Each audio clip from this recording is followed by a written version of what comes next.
भारताचा प्लॅन, एक घाव तीन तुकडे.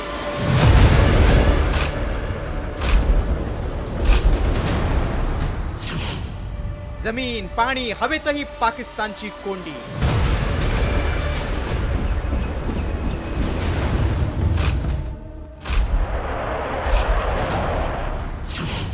भारताचा स्ट्राईक, पाक कंगाल होणार. पहलगाम हल्ल्यानंतर भारतानं वेगवेगळ्या आघाड्यांवर पाकिस्तानची नाकेबंदी सुरू केली. आधी सिंधू करार रद्द करत पाकिस्तानला तगडा झटका दिला, तर दुसरीकडे वाघा आणि अटारी बॉर्डर बंद करत देशातून पाकिस्तानी नागरिकांची हकालपट्टी केली.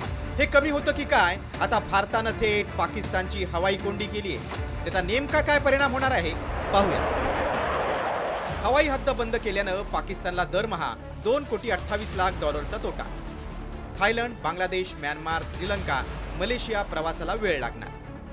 दक्षिण आशियाई देशांसाठी चीन, थायलंड मार्गे जावं लागणार. प्रवासाचा खर्च वाढल्यानं पर्यटक घटण्याची शक्यता.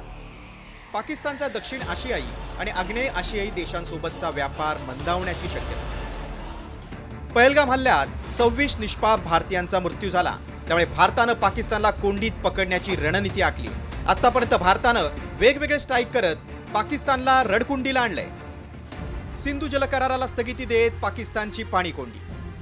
वाघा अटारी बॉर्डर बंद करून दुसरा धक्का दिला. पाकिस्तानी उच्चायुक्तांना देश सोडण्याचे आदेश दिले. पाकिस्तानी युट्यूबरचे अकाउंट हटवले. लष्कराला खुली सूट देऊन युद्ध सज्जतेचे संकेत दिले. वॉटर स्ट्राईक नंतर भारतीय विमानांसाठी पाकिस्तान सरकारनं हवाई हद्दबंदीचा निर्णय घेतला होता.